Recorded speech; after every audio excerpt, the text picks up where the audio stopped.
Hi, this is Dan Miller with the State Council Knights of Columbus Culture of Life Committee. I am your state coordinator for the Culture of Life Committee. Thank you so much for being here. Pro-life work is such an amazing thing to do, and such a blessing for me to be orchestrated and helping you do your thing, do your pro-life thing here in the state of Wisconsin. It is a big part of what we do as Knights of Columbus. So thank you so much for doing that part of the work. It's never easy, but it's always needed. Creating a culture of life in Wisconsin is an ongoing mission, and we do our very best to encourage others to show others and, lead, showing others to do unto others as you would have them do unto you. Here in the state of Wisconsin, we are leading. We have 22 ultrasound machines on the ground that are operating. 97% of the women that get an ultrasound from these machines choose life. That's a huge number. And 4 other projects are currently in the pipeline. So by the time I see you in the fall, perhaps, we'll have 26 ultrasound machines on the ground operating, saving lives. It's just huge. I ran into the worthy Supreme Knight Carl Anderson in Washington, D.C. at the March for Life. And as we were getting to know one another, I let him know about all the great work you're doing here in the state of Wisconsin, and he was very impressed. And then when I told him about the one machine in Milwaukee, Wisconsin, located at 1441 North Farwell, which has been purchased for the Women's Care Center, which is across the street from the most insidious abortion facility in the state, the busiest also, has saved that one ultrasound machine. I learned this just a little while ago, that one ultrasound machine has saved 8,327 babies from abortion since June of 2010. So aren't you glad you participated in that ultrasound initiative? Wow. And that's exactly Carl Anderson's response as well. And he said, please get that in an article and send it to me. I want to tell everyone about it. So we did. And hopefully you should be able to read that either in the Columbian Magazine or one of the other Supreme publications that comes out. We're so excited to be a part of that mission of the Knights of Columbus, to get these ultrasound machines out there. What a great way to save lives. You can help more by getting involved or adopting a local pregnancy resource center. If you haven't adopted a local pregnancy resource center, go find one.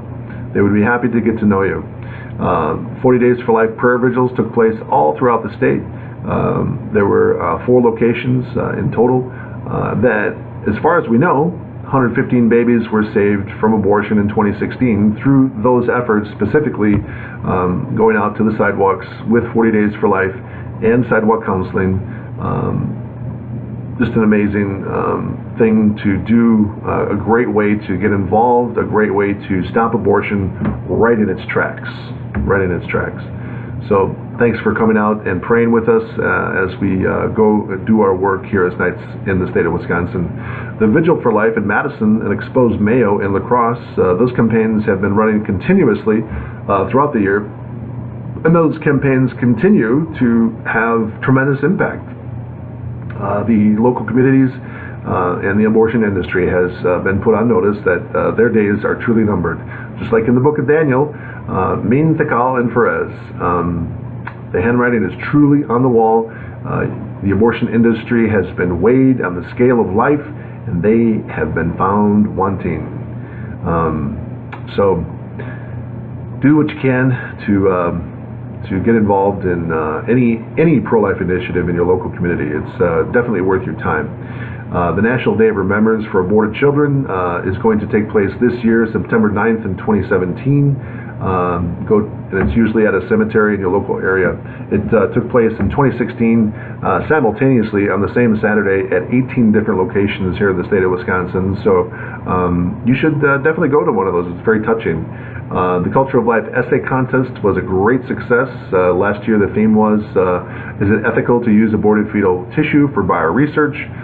We, as organizers of that essay contest, joked a little bit that it should be the shortest answer for any essay contest ever.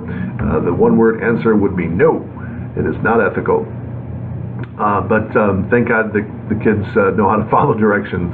But this year, the theme for the essay contest, the pro-life essay contest, will be, why am I pro-life? It's kind of seems like a softball question, but I think you're going to be surprised at the kind of answers you get, because everybody has a different story, and we would love to hear those stories. Why am I pro-life? Lifesavers for Life fundraising campaigns continue to show great signs of hope. This year, Robin Ransom will be giving me a hand to get the Lifesavers for Life out there. And orders are always going up. They were up 5.4% last year. Product was offered to councils in partial case counts, so even the smaller councils could get involved without too much hindrance. And so just pays to take the plunge and get involved. Do it. March for Life in DC and Chicago was an amazing success. We took 7 buses to Chicago March for Life. Many Knights of Columbus got involved with that, and then also went to DC with over 750,000 other pro-lifers. Just an amazing event. That is also where I ran into worthy Supreme Knight Carl Anderson and told him the story about the Women's Care Center, and then also got to hear Vice President Mike Pence speak before the march. It was just great. And then this year, the Culture of Life Grant Fund has deposited $67,752. That was an accounting as of 2/25/2017. Just for comparison purposes, in 2013, you raised $96,000. 2014, you raised $82,000. 2015, $90,000. And in 2016, $83,700. So the key in bringing this number up is just to be consistent. When you get that letter in the mail from me or the state council, just open it up, put your $10 or $20 in there, and send it on down the line. It really helps out. Or you could also, if you're the financial secretary of your council, you can suggest to make a voluntary assessment for Culture of Life at $3.50 per member. Really easy to do. Just add it as a voluntary assessment, and hopefully people pay it. And that will help your council get to the 100% pro-life goal. Culture of Life grant deadline is May 15th, 2017. So if you have a local pregnancy resource center or a pro-life initiative in your local area that you want to see get some of those funds, make sure they get their deadline, their application in by that deadline, May 15th. So plenty of time for that. So that's all I really have for now, but thank you so much for getting involved in the pro-life initiative at the local level for your council. God bless you. God bless all of the Knights of Columbus. Vivat Jesus. See you next time. God bless you and your families.